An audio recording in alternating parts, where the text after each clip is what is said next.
So hello guys, what's up and welcome back to my YouTube channel. It's me, your girl barrister Neze, and this is Nezeville. So in our last videos, we disclosed how Regina moved out of the senator's house and relocated to Lagos, where she bought or rented a mansion for herself and moved in with her siblings, and how the senator took to national television to allay the worries of everyone by saying that everything was under control and they were doing their best to resolve it. It's just a family issue, it's just an internal, challenge. Everything is fine, and so many people believed him. Oh, but everything is calm. Well, we are trying to manage the situation. Yeah, yes. The man of many parts. Yes. Regina, on the other hand, didn't say a word. She didn't utter anything. She didn't release any statement. She just kept mute and continued with her life. She got back to Instagram, to social media. Of course, that is her office. Sometimes when we advise people, stay away from social media.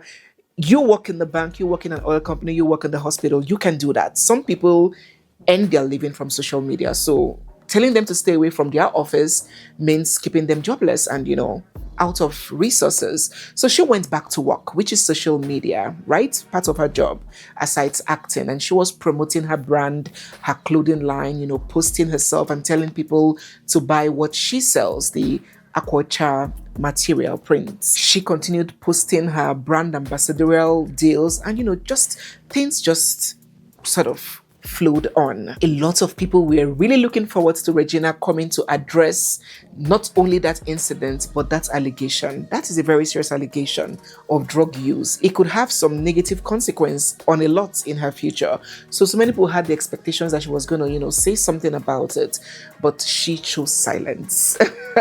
She chose to go the Queen May way. And it was so annoying to a lot of people. They were like, oh my God, look at me, just finished covering the Tiwa Savage story. She came out to tell us her truth and to give us the cocoa. But Queen May has introduced a very deadly culture now among celebrities that when something like this happens, they will just keep quiet and ignore us and move on. Queen May, look at what you cost. This is not good. So the devil felt a certain way about Regina not saying anything about it, but she has a right to. It's her private life at the end of the day. So people made do with that silence and assumed that, okay, things were stable, at least for now. But things were far from stable. How did this whole thing start? It started about a few days ago, when Regina Daniels' brother, Sammy, she has two elder brothers, right? There's Sammy, the one who was with her on the day of that incident, who fought off the people that he alleged, the thugs that he alleged Senator NED sent, unleashed to attack him and his sister. So Sammy, this brother of hers, took to social media to share a text message that he got from the police.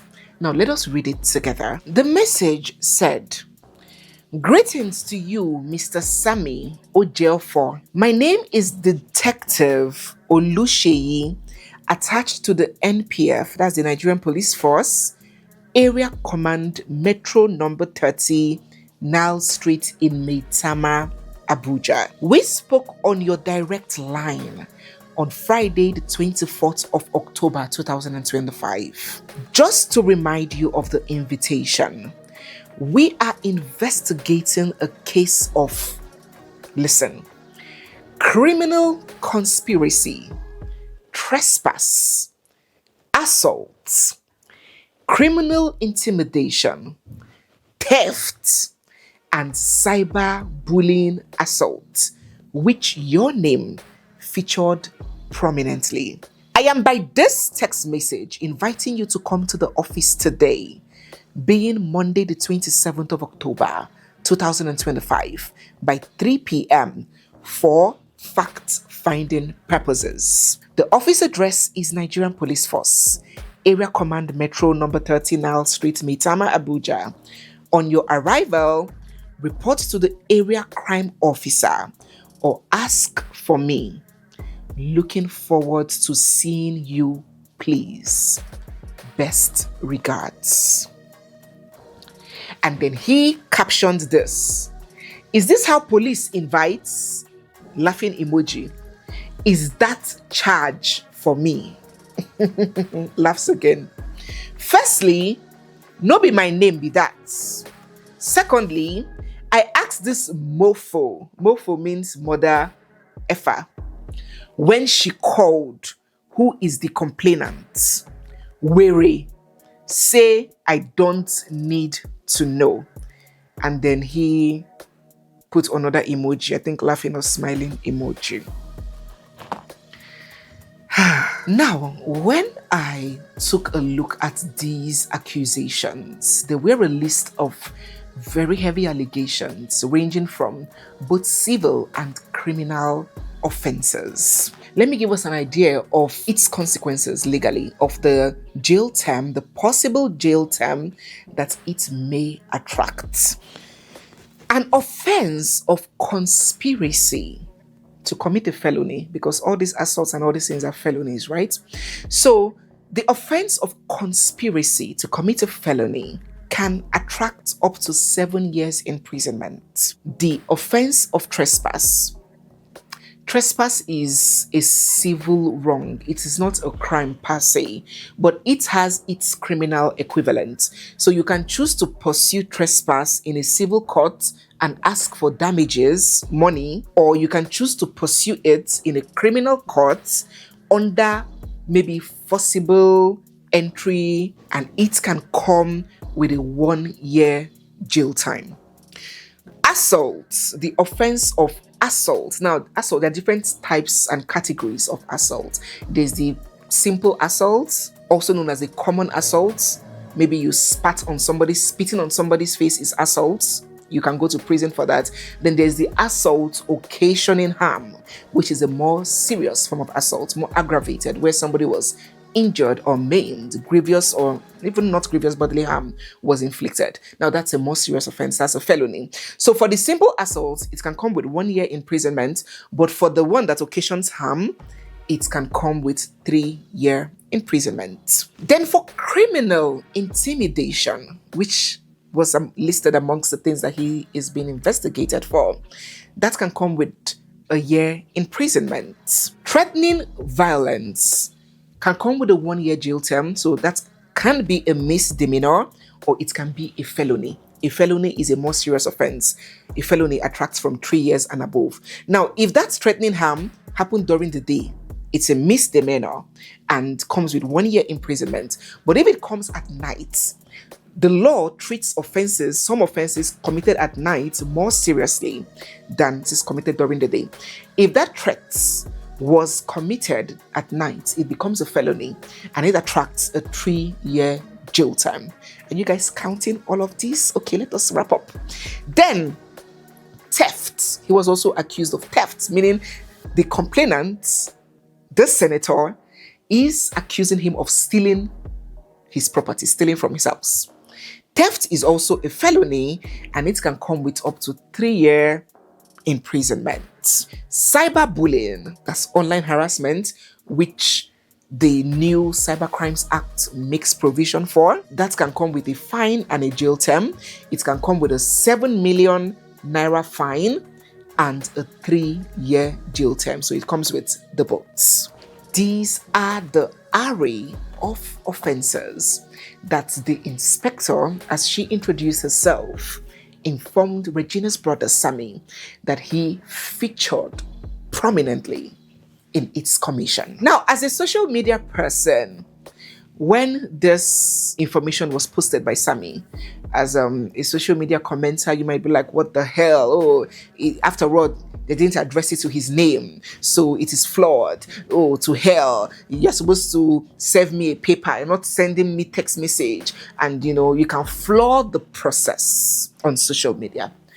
But as a lawyer, as a sister, maybe as a mother, what would I advise my client or my son or my brother to do? Even if you want to come to social media to shout out loud, I may not discourage that, because it's good that it is documented in public that see what is happening to me.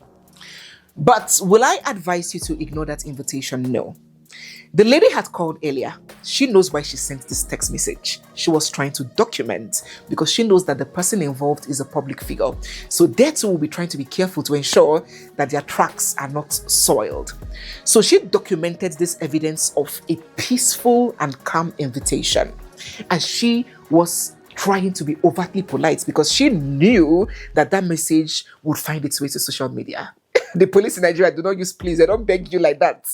So she's like, please come. It is just fact-finding. It is not an arrest. It is an invitation. If I had an opportunity to advise Sammy, I would have told him to immediately consult with a lawyer and honor that invitation. Go with your lawyer. Honor the invitation. You can make it a mixture of honoring it and publicizing it on social media. You can video yourself and say, this is where I'm going to. See what this person has accused me of. I don't know. I didn't do this. Vindicate yourself. Just as the senator came online to vindicate himself and said, I didn't hit anybody, despite Regina is saying, you beat me. Now it is his word against hers, but he has exonerated himself, right? It is not a record that he didn't deny it. He denied it. So even if he wants to come on social media and create that awareness that I am going to so and so police station, or if you don't find me, if they arrest me, if I am hurt, if I am harmed, see the person, see what they're accusing me of, I didn't do it, the world hear my voice, you can push that out on social media. There's nothing wrong. But it would have still been a good idea to have honored that invitation first, to show that, when you are coming to equity, you have to come with clean hands. That's what I always preach in everything in life, both marriage, relationship, everything. If you are coming to equity, you are coming to cry about something, just ensure that when they start to hear that matter, your hands were not soiled. You kept your clean hands. So when you're coming to equity, it's a Latin maxim in law that when you're coming to equity, he who comes to equity must come with clean hands.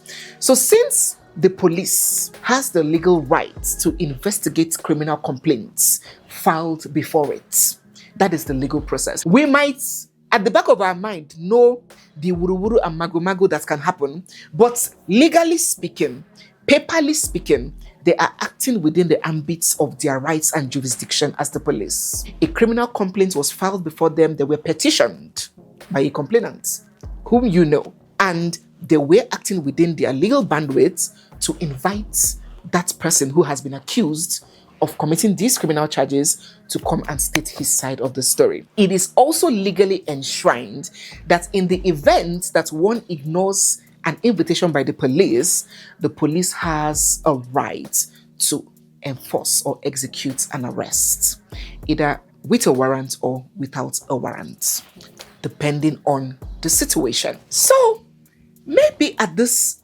stage, at this point, the young man was still thinking that it is a family matter. It's just a disagreement is between brother-in-law to brother-in-law. That man is his brother-in-law, whether we like it or not. So maybe he was thinking that, this is just a matter between me and my brother-in-law. Only a few days, about 2 or 3 days after he made that post of that invitation, videos showing he and some mufti-wearing, plain-clothed police officers scuffling and altercating made it out to social media. And not only he getting rough-handled, even his mother was not spared. Now, remember that I told you that Regina had kept quiet about all of this. She didn't even try to defend her own name. She just kept quiet and allowed that narrative that her husband put out to be the final word on that subject. She kept quiet. But after this scuffle, Regina had no other option but to break her silence. She said, "Someone, please help me. I feel like I'm losing my mind. I never thought I would do this, but my big brother and my big sister has been arrested. My baby sister might be arrested soon as well until I return, and according to him, return to rehab." Okay, so this is the point where she made it clear who the complainant is and has been all along. So she spat further. "Don't even get me started on telling the world what you did to me with your stupid rehab talk. You said I'm a drug addict. Me, I use them rub body, sir. You know, I told you that these Gen Zs, if you tell them they are prostitutes, they will tell you, yes, I am the prostitute. What else do you have? So she's saying that drug addict that he said she is, she uses them rub body. Yes, she is it. What other name can you call me? A prostitute? But I will speak on that one day and tell the world of your involvement with everything. She went further. I'm really trying to be the bigger person by not saying or doing anything. Whereas I'm effing young, petty, and immature, so I can act like an effing 24-year-old child and speak my pain. She said, leave my family alone, Ned. And leave me alone too. It is obvious that it is war. And the big shame that the beautiful but short legacy we built is about to be ridiculed by the whole world. Must things go completely south if partners are no longer interested? So she's saying that she's not interested. Leave me alone. I no do. Ha. She went further. Guys, I tried to stay mute on things. My sons and family are the biggest challenge of my life, but I will overcome and give them what they all truly deserve. This is so freaking embarrassing. Hard girl like me crying. She posted a picture of her and her brother Sammy, and she said, I go day your back, my brother. She wept. Imagine the Nigerian police beating up my brother like a criminal. What exactly was the violent arrest for? Ned, you have power, connections, and money, right? Wild for you to think that I have none. What I wouldn't want to do to you is to let the man I see, or rather once saw as an NWOKO, fall before everyone, because you bloody know your little Regina girl is capable of that. Hey, when an old baba leaves his mates and chooses to dine with children because he's looking for innocence, virginity, what comes with dining with children will befall him. What did I say? In life, you can never eat your cake and have it.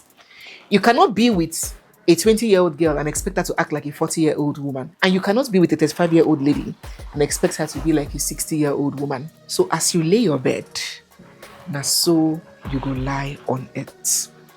Gina concluded by saying, I just hate this feeling of wishing my boy's father's name remains a legacy. You know why? Boys don't grow to change their surnames. So she's saying that, oh God, she has a lot to spill on the senator, but she's just trying to preserve her son's names, because at the end of the day, it is that surname NWOKO that her sons will bear and die with, because boys don't change their surname. Now, when this news hit the internet, there was a shockwave that swept all across it. And people were like, what? Is this how callous and vindictive this man can be? They were like, this man is hell-bent on humiliating this family and getting them to their knees, to surrender, to bow. That he wants to squeeze them until he gets Regina and her mother on their knees, covered under him and begging him for his mercy. They were like, what is the meaning of this intimidation? Why can't this man let this girl be? A child that you picked up at 17, a baby you picked up at 17, she has given you the best part of a gift, a value that is immeasurable, that money cannot buy. She has given you 2 children. Her body, her mind can never remain the same. She has given you her virginity, her innocence, her youth, her time. What did you give her in return? Money. Money for a Nigerian politician. If people want to count their losses, who has lost?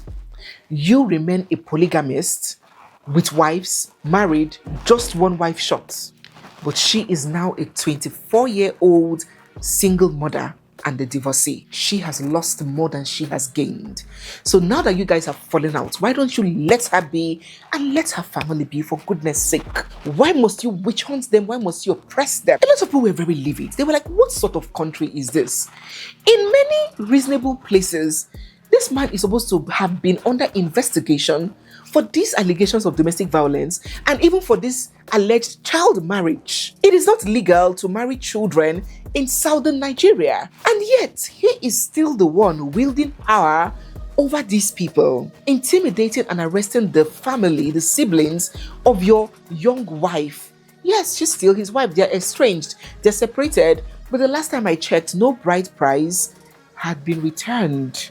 And just because their own is on social media, these things happen a lot in marriages. There's so many marriages that the woman has packed out and sometimes the woman goes back. So for now, they're still husband and wife. That's the truth. So why would you use the police to wield power over your little wife's siblings? Arresting your brother-in-law and sister-in-law. They beckoned on the senator to please behave and comport himself, citing that the country is not even at its best place when it comes to the international scene with what is going on with Donald Trump and the killing of Christians. So why do you want to add further smear to an already bad situation? These set of people were very shocked at Senator NWOKO's actions. But would you believe that not everybody was shocked? Some other people, on the other hand, were like, now people we don't know Senator Ned, we don't know this man, they shock. They claimed that he is one of the most shrewd, vindictive, ruthless, and unforgiving persons you can ever come across. They were like, first and foremost, a man in polygamy lacks the capacity to love any other person but himself. His perception, idea of marriage is not from the standpoint of forgiveness and emotions and compromise. No. It's about ego, pride, strategy, and other self-seeking features, self-gratification. And clearly, when Regina rebuffed his proposal and moved out, he felt slighted. His ego was bruised, and he would go to any length to avenge that. What are your thoughts? Let us begin to share our thoughts down in the comment section. Regina's elder brother Sammy and her sister remain in police detention, and the big question is, will they just be questioned and released, or will they be charged to court and sent to prison? I believe that for Regina to have acted with this much confidence and courage, she felt that she had something on him that would put him in a position where he will not fight her back, that would make him scared of coming for her or for her family. She felt like she had him on the jugular. Now that may work. Those kinds of strategies may work in normal countries, in normal climes, but in countries like Nigeria, oh my God. But now that it has gotten to this, what will it be? Will Regina get to her elastic limit?